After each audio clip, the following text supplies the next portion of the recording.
본문 말씀으로 여호와여 일어나옵소서, 여호와여 일어나옵소서라는 제목으로 말씀 나눌 때 오늘도 하나님께서 은혜 주실 줄 믿습니다.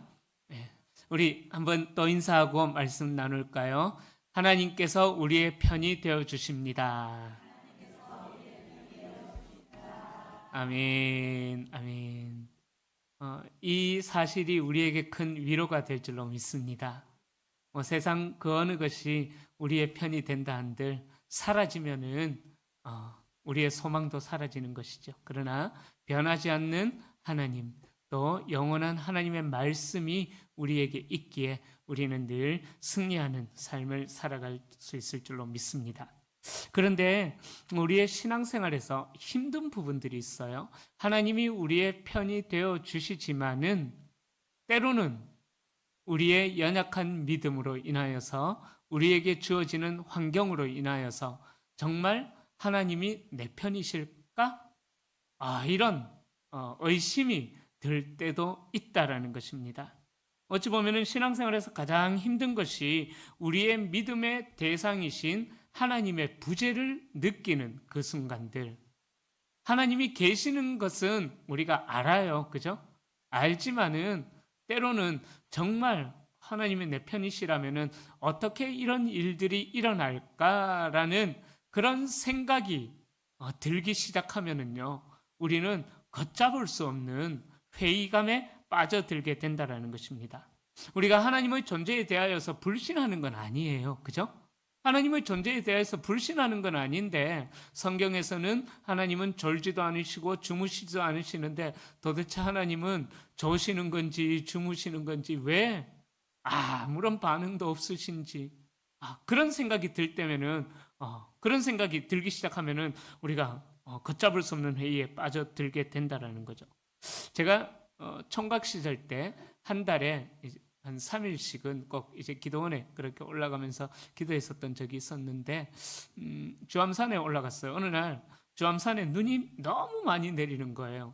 그래서 눈이 너무 많이 내려가지고 방송이 나와요.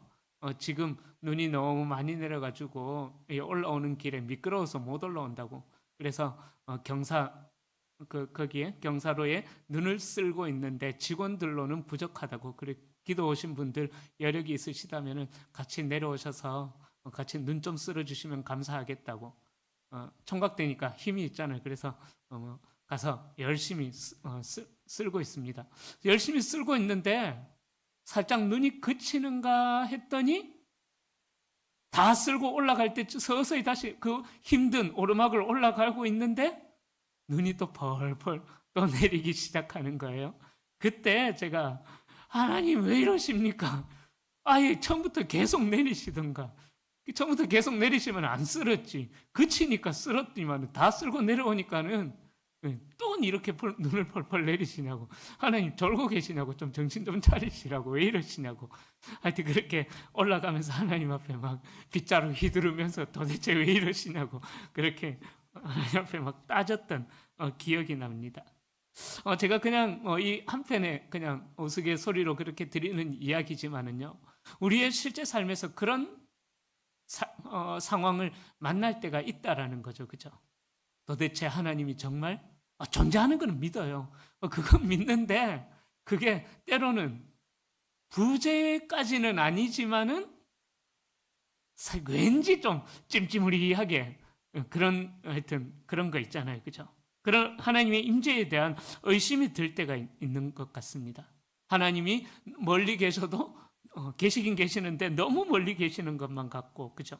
그리고 오늘 본문에서 우리가 읽진 않았죠. 오늘 시편 1편부터 18절까지 읽어야 되는데 너무 길어가지고 12절부터 읽었거든요. 그래 1절에 보면은 어찌하여 멀리 서시며 어찌하여 환난 때에 숨으시나이까 할 정도로 이렇게 하나님의 임재가 느껴지지 않는 우리의 삶의 상황들을 만날 때가 있습니다. 그로 인해서 우리는 슬럼프, 영적인 침체라는 것을 경험하기도 합니다. 자, 우리 오늘 이 시편 10편은요, 지난 시간에 9편에서도 말씀드렸던 것처럼 9편과 10편은 한 편의 시로 그렇게 학자들이 보고 있습니다. 그런데 시편 9편에서 소망을 노래했던 다윗은 10편에서 갑자기 또 분위기가 전환이 되어집니다. 그 이유는 자기 주변에 있는 악한 사람들, 죄인들 때문에 자기를 늘 핍박하는, 그렇게 압제하는 그런 사람들 때문에 하나님이 멀리 계시는 것만 같은, 숨어 계시는 것만 같은 그런 하나님의 부재를 이 시편의 저자인 다윗이 느꼈다라는 거예요. 자, 그래서 그런 상황들로 인하여서 이 다윗조차도 믿음의 회의가 생겼다라는 것이죠. 하나님을 믿지 않는 악한 사람들이 번성하는 현실에서 하나님을 믿는 의인은 고통을 당하고 있는 이런 부조리한 현실을 오늘 다윗이 시편에서 또 고발하고 있다라는 겁니다. 자, 그런데요, 이 시편은요, 그렇게 하나님의 임재가 느껴지지 않는, 하나님께서 부재하시는 듯한 그런 의심의 기도로 시작해서 의문과 회의감으로 시작된 다윗의 기도는요, 하나님을 신실하심을 찬양하는 것으로 18절에서 마무리가 되어진다라는 거예요. 하나님의 공의는 실현될 것이고 하나님이 심판하시는 날이 되면은 자기를 억압하였던 그 모든 압제자들은 다 심판의 대상으로 될 것이다라는 그런 하나님에 대한 확신으로 1절에서는 의심으로 시작했지만은 마지막 18절까지 흘러가다 보면은 하나님의 살아계심에 대한 확신으로 고백하고 있다라는 거예요. 마찬가지로 이런 다윗의 기도를 우리가 본받아야만 한다라는 거예요. 우리가 하나님의 부재인 것 같은 그런 상황을 느낄 때에 하나님 도대체 뭐 하십니까?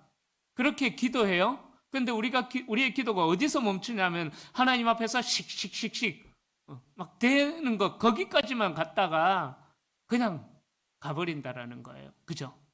하나님의 살아계심을 확신하고 고백하는 이 다윗이 자기의 계속해서 반복해서 말씀드리죠. 그죠? 시편을 하면서 다윗에게 주어진 삶의 현실이 달라진 것은 없어요. 그러나 억압당하고 압제받는 그 현실 속에서 다윗의 기도는 원망으로 멈췄던 것이 아니라 이 다윗의 기도를 보면은 계속해서 바뀌어져요. 어떻게 바뀌어지느냐? 하나님의 임재에 대한 확신, 하나님께서 최후 승리를 주실 것이다 라는 확신으로까지 다윗의 기도가 나아간다라는 거예요. 그러기에 우리의 기도도 그런 단계까지 나아갈 수 있기를 소망합니다. 씩씩될 수는 있어요. 그죠? 너무 힘드니까 하나님 너무 멀리 계시는 거 아닙니까? 제가 환난 당하는데 왜 숨어 계십니까? 하나님 앞에 씩씩될 수는 있지만은 거기서 그치는 것이 아니라 기도하면 기도할수록 하나님은 하나님의 살아계심을 우리에게 평강으로 전해준다라는 거예요. 저도 때로는 기도할 때 그런 것들을 경험합니다. 너무 마음이 힘들어서 하나님 앞에 엎드렸는데 한참 기도하다 보면은요, 그 기도가 어떻게 마무리가 되어지냐면 하나님 감사합니다. 처음에는 마음이 어려워서 하나님 막 눈물을 흘리며 하나님 앞에 엎드렸는데 하나 두어 시간 이렇게 기도하고 나면은요, 그 마음이 확신과 기쁨으로 바뀌는 것을 경험하게 되거든요. 우리도 그런 경험이 있기를 소망합니다. 자, 그래서 시편은요,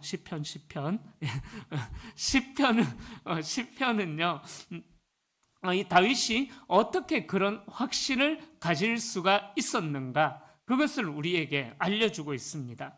자, 오늘 본문은 4개의 연으로 구성이 되어져 있는데 1절부터 5절까지가 1년입니다. 바로 악인에 대한 첫 번째 탄식이 나오고요. 그리고 2연은 6절부터 11절까지인데 악인에 대한 두 번째 탄식이 나와요. 그리고 3년은 12절부터 14절까지인데 청원과 응답에 대한 첫 번째 확신이 나오고, 그리고 마지막 4연은 15절부터 18절까지인데 청원과 응답에 대한 두 번째 확신.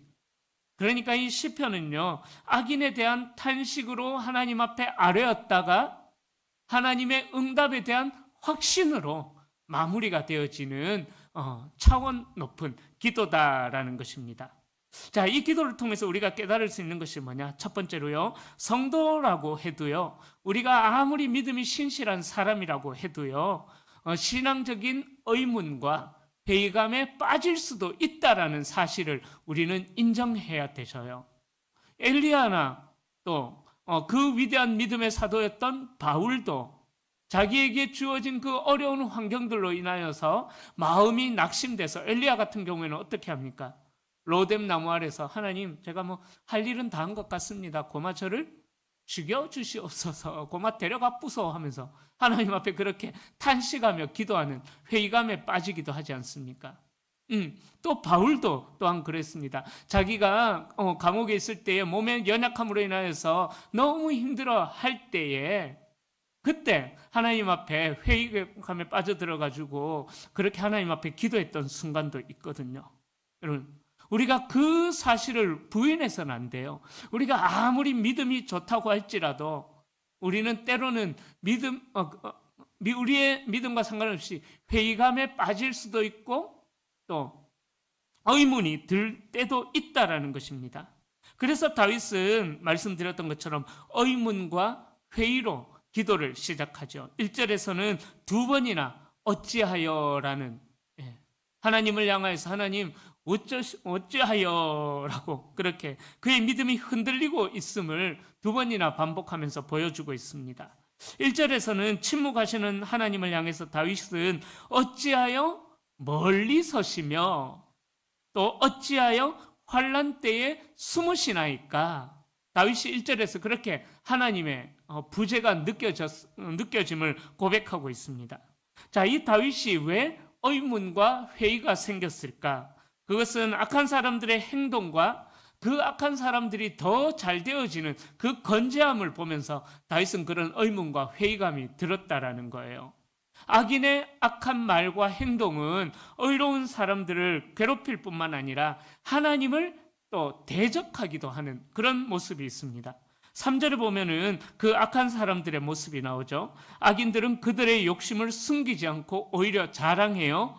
나아가서 하나님을 배반하고 하나님을 멸시하는 그런 모습도 보이고 있다라는 것입니다. 그리고 4절에 보면은 그들은 하나님이 자신들을 감찰하지 않으신다. 하나님이 그렇게 없다고 생각하기 때문에 하나님이 자신들을 감찰하지 않으신다라는 거예요. 모든 사상에, 모든 삶 속에 하나님이 없다라고 생각하기 때문인 것입니다. 그러다 보니까는 악한 사람들은 심지어 죽음조차도 부정하는 그런 모습도 보여집니다. 더 나아가서 그런 그들의 악함이 오히려 너무나 오늘 본문에 읽지는 않았지만 앞절에 보면은요, 너무나 당당하게 그들의 악함을 오히려 자랑하고 있는 그런 모습들도 보이고 있어요. 환난도 없어 보입니다. 그럴 때일수록 악한 사람들의 기세가 더욱더 등등해 보인다라는 거예요.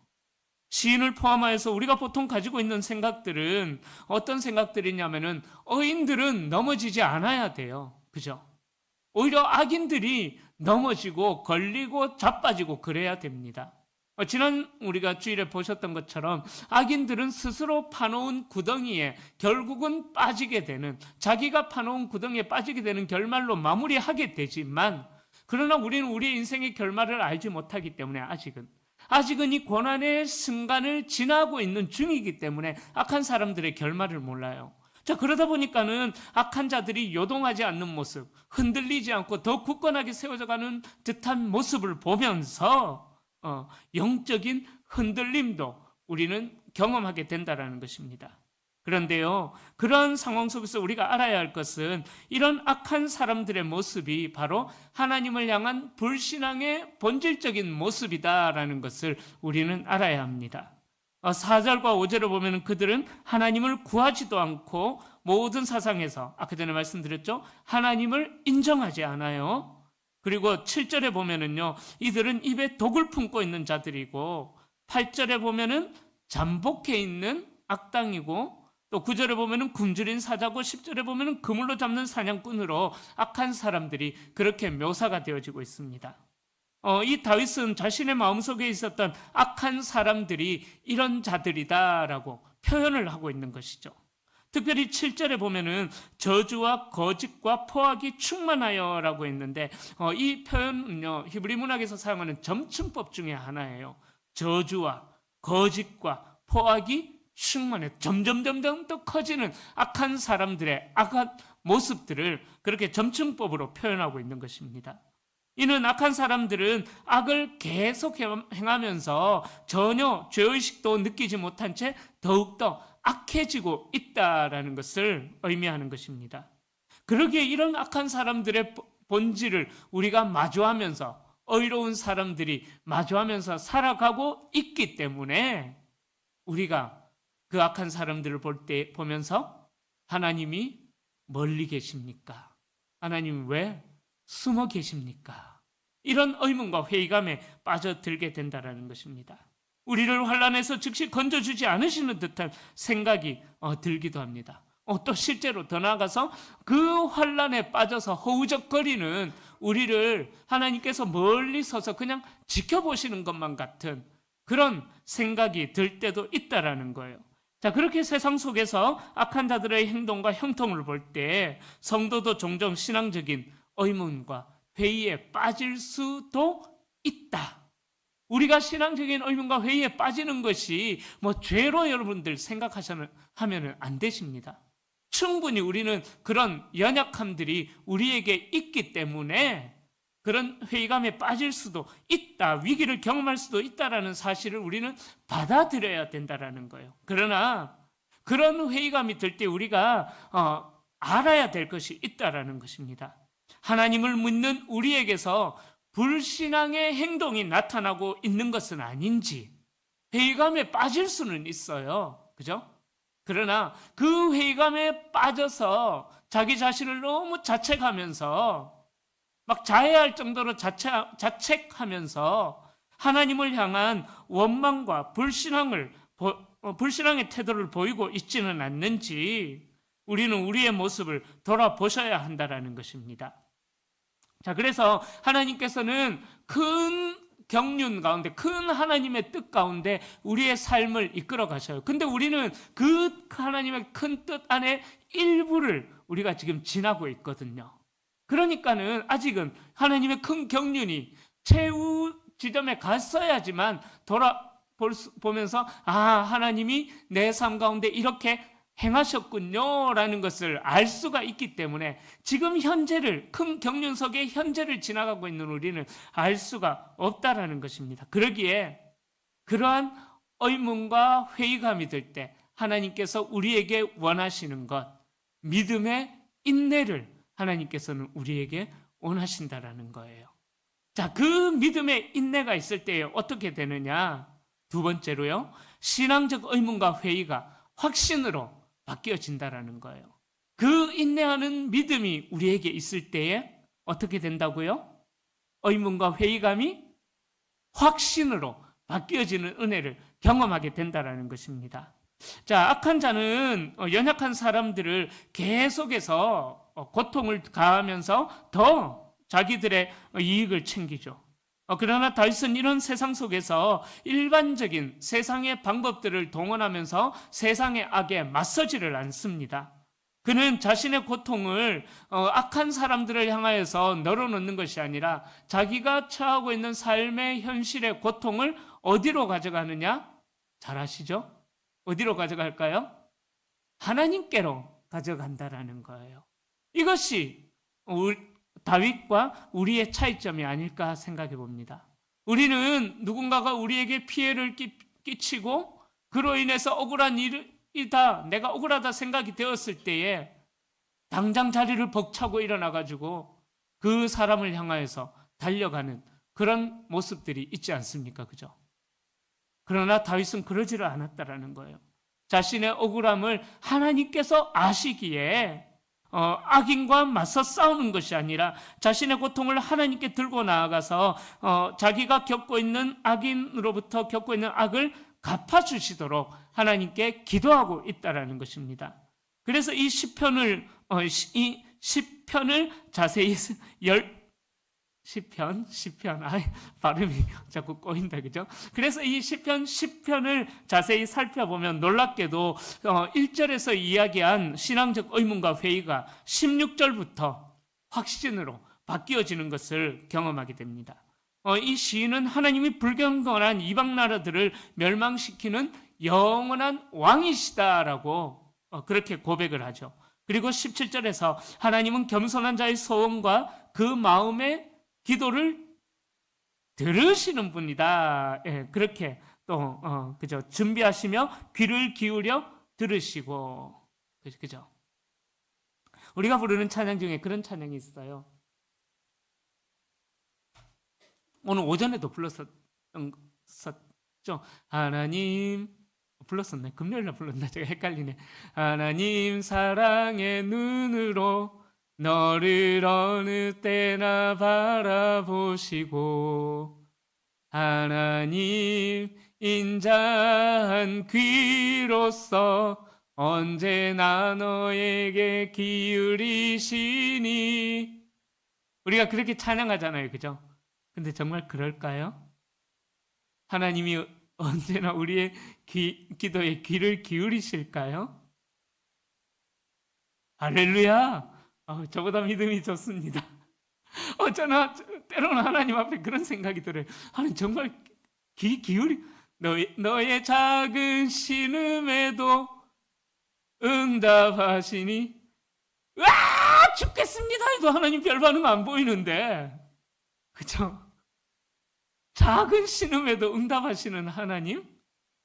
저는 그래서 그 찬양 솔직하게, 그 찬양 부를 때마다 어떤 때는요, 회의감이 들기도 해요. 하나님!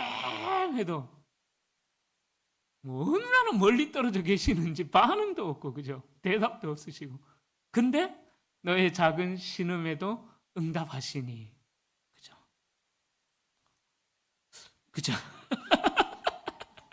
주여, 죄송합니다. 이 목사가 이 믿음 없는 이런 소리를 합니다. 그죠? 그런데요. 자, 한숨 쉬고. 자, 그렇게 작은 신음에도 응답하시지 않는 것 같은 하나님에 대한 불신과 의심이 16절부터는 확신으로 다윗이 고백하고 있다라는 거예요. 왜? 다시 말씀드립니다. 하나님은 17절에서 겸손한 자의 소원과 그 마음의 기도를 들으시는 분이다라는 거예요. 근데 우리가 보통 하나님께서 우리의 기도를 들으신다 생각하는 것은 어떤 걸 들으신다고 생각할까요?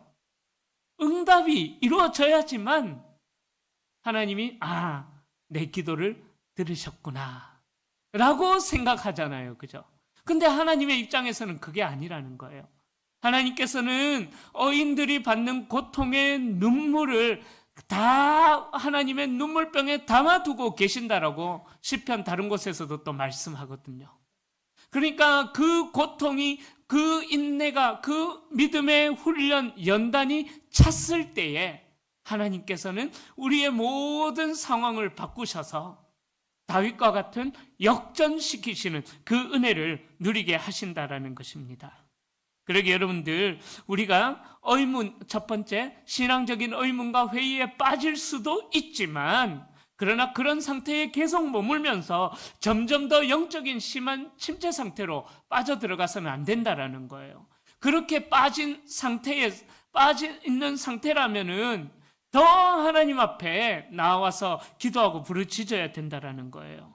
그러할 때에 우리의 의문이 확신으로 바뀌어지는 은혜가 주어지게 된다라는 것입니다. 1절에서 탄식으로 시작한 이 시인의 기도가 16절에서는 하나님에 대한 깊은 신뢰와 믿음의 확신으로 변화되고 있는데, 여러분 중요해요. 우리의 기도가 그런 전환점을 경험해야 된다라는 거예요. 저와 여러분들의 기도가 탄식에서 그치는 것이 아니라 하나님에 대한 확신으로 바뀌어지는 전환점의 은혜를 경험해야 된다라는 것입니다. 아프리카의 한 부족이 기도를 합니다. 부족이 기도를 하면은 반드시 하나님이 응답하신대요. 그게 진짜 이야기인지 만들어낸 이야기인지는 모르겠는데, 설교를 준비하다 보니까 기도 응답과 관련된 자료들을 검색하다 보니까는 아주 재밌는 게 나오더라고요. 아프리카의 한 부족이 하나님 앞에 막 기도해요. 하나님 비를 내려 주십시오라고 하면은 반드시 비를 내린대요. 어떻게 그런 일이 일어나냐 하니까는 비가 내릴 때까지 기도한다고. 그래서 하나님이 응답하시는 분이다. 멋지죠? 응답될 때까지 기도한다는 거예요. 만들어낸 이야기인지는 저는 모르겠습니다. 하여튼 그냥 인터넷에 있길래 제가 말씀을 드리는데요. 여러분, 우리에게서 기도의 그런 전환이 필요하다라는 거예요. 의심으로부터 출발했지만은 하나님에 대한 확신으로까지 우리의 기도가 나아가야 된다는 것입니다. 자, 그런 영적인 변화가 어떻게 가능할까? 세 번째로 이 시편의 중반부에서 그 대답을 우리에게 알려주고 있습니다. 어떻게 그런 영적인 변화가 가능할까요? 바로 세 번째로 신앙적인 의문과 의심은요, 기도를 통해서 확신으로 바뀌어지게 된다라는 거예요. 시편 전반부에서 신앙적인 의문과 회의, 후반부에서 신앙적 확신이 나왔습니다. 그죠? 1절의 의심, 16절부터 확신이 나왔어요. 그렇다면 그 중간 12절부터 15절까지는 보면은 시인의 기도가 바뀌어지고 있는 것을 볼 수가 있어요. 그리고 그 기도를 통해서 점점 더 확신으로 변하는 것을 볼 수가 있습니다. 자, 악한 자는 가련한 사람을 심하게 죽여가도 고통을 줍니다. 그러나 이런 상황 속에서 다윗은 하나님께 자신의 마음을 정직하게 토로합니다. 하나님께서 정의로 일어서 주시고 손을 들어 악인을 감찰해 달라고 12절에서 다윗이 간구합니다. 12절부터 시인은 반전의 기도를 하고 있다라는 거예요. 하나님이여 일어나옵소서. 하나님이여 뭐라고 그래요? 12절에 손을 드옵소서. 하나님의 확신을 얻기 위하여서 하나님의 개입하심을 기도하고 있다라는 거예요. 자, 이 성경에서 팔, 손 이런 단어가 나올 때 이 팔과 손은 무엇을 상징하냐 하면은요, 힘과 권력을 상징하는 거예요. 그러니까 시인은 진정한 권력자, 진정한 권세자인 하나님께서 손을 드셔서 15절에 어떻게 해요? 그 손을 가지고 15절에 악인의 팔을 뽀사부소서. 그죠? 하나님 앞에 그렇게 기도하고 있는 거예요. 부셔달라고. 그죠? 잔인해. 그죠? 무서워요. 그죠? 자, 하나님의 힘으로 악인의 팔을 꺾어 주십시오. 그 권능의 팔을 드셔서 나를 대적하는 자들의 팔을 꺾어 주십시오. 부러뜨려 달라는 것입니다. 악한 자들을 향하여서 심판하시는 하나님의 힘을 보여주십시오라고 다윗이 간구하고 있는 것이죠. 그리고 악한 자의 악을 더 이상 찾아낼 수 없을 때까지 찾으소서. 그죠? 이 기도 너무 멋지지 않습니까? 하나님, 나를 대적하는 자들의 그 죄악을 찾을 수 없을 때까지 끝까지 그 죄악을 찾아내셔서 심판해 주십시오. 다윗은 사람을 향하여 달려가지 않았어요. 하나님을 향하여서 달려갔다라는 것입니다. 자, 악을 찾아낼 수 없을 때까지 찾으소서라고 한 이 기도는요, 이 악인들의 악이 더 이상 이 땅에 존재하지 않게 해주십시오. 그런 의미의 기도인 것입니다. 다시 말씀드리자면 다윗은 하나님의 선하신 손길과 간섭을 요청하면서도 모든 상황을 하나님께서 다 보고 계신다라는 그 믿음의 확신이 있었다라는 거예요. 그런데 우리는 마치 깔때기를 쓰고 요 앞에만 보고 있는 것처럼, 그죠? 깔때기를 이렇게 쓰고 요 조그만 구멍에 보이는 거 요것만 보다 보니까는요, 하나님의 역사하심이 안 보인다라는 거예요. 그래서 우리는 어떻게 하느냐? 악한 사람들을 대할 때에 세상적인 방법들, 세상적인 처세술들을 끌어와가지고 악한 사람들을 대적하고 싶은 마음이 들기도 합니다. 또 내게 능력이 있다면 당장 그만 확 하면서 그래버리고 싶은 마음이 들 때도 있습니다. 그러나 우리가 정말 믿음의 사람이라면 그렇게 해서는 안 된다라는 거예요. 그렇게 할 필요조차도 없는 것입니다. 악한 사람들을 대할 때 우리가 할 일은 그냥 하나님께 맡겨드리는 거예요. 하나님, 알아서 해주십시오. 여러분, 우리의 마음에 불안함이 있고 근심이 있는 이유가 무엇일까요? 그 짐들을 내가 떠안고 있기 때문이다라는 거예요. 하나님께 맡기면은 다 내 마음의 평안을 누리는 거예요. 저는 하여튼 총각 때 가끔씩 그런 행동들, 오늘 총각 이야기가 많이 나오네요. 총각 때 가끔씩 그런 행동들을 했었는데 어느 날 목욕탕 가서 한번 은혜를 받았던 적이 있어요. 목욕탕 갔다가 목욕탕에 옷을 벗어놓고 이제 사물함에 넣어야 되잖아요, 그죠? 근데 사물함을 딱 열면은 여탕에도 그런 거 붙어 있는가 모르겠습니다. 문구에 딱 붙어 있어요. 정면에 보이는 문구에 맡기지 않는 물건은 어떻게 한대요? 책임지지 않습니다. 여탕에도 있나 보군요. 맡기지 않는 물건은 책임지지 않습니다. 어느 날 그 문구가 제 뒤통수를 딱 때리는데 와, 그 문구 보고 있는데 눈물이 막 주르륵 흐르는 거예요. 내가 하나님께 안 맡겨서 그렇구나. 하나님께 안 맡겨서 그 짐을 내가 안고 있어가지고 나를 압제하는 자들의 그 압제를 내가 안고 있어가지고 내가 이렇게 힘들구나. 하여튼 그런 생각이 들면서 총각 때 가끔 힘들 때는 가끔씩 목욕탕 가가지고 일부러 큰 소리로 그 문구를 마음속으로 읽습니다. 맡기자는 그 문구를 읽다 보면은요, 마음에 막 평강이 임하는 거예요. 저의 의심이, 하나님을 향한 저의 의심이, 그 문구를 읽다 보니까 막 확신으로 바뀌어지는 그 은혜를 경험하고 나니까 목욕탕을 자주 가게 됐던 그런 기억도 납니다. 여러분, 우리는 세상 사람들과 똑같은 방법으로 세상 사람들을 악을 갚고 싶은 그런 마음들이 들기도 합니다.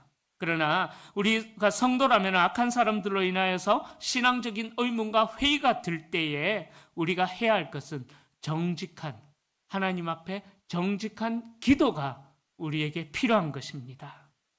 그런 기도를 통해서 우리 삶을 바라보고 계시며 때가 되면은 악인들을 심판하실 하나님이 우리 곁에 있다라는 그 확신을 우리가 받을 때까지 하나님 앞에 정직한 기도로 아뢰야 된다라는 것입니다. 지금 암울한 현실을 바라보며 신앙적인 회의와 의문에 빠져 있는 분들이 계시다면은 하나님 앞에 더 나아가십시오. 더 엎드리십시오. 강자처럼 보이는 악한 자들에게 시련을 당하고 위기에 처할 때 하나님의 도우심을 간절하게 요청해 보시기를 바랍니다.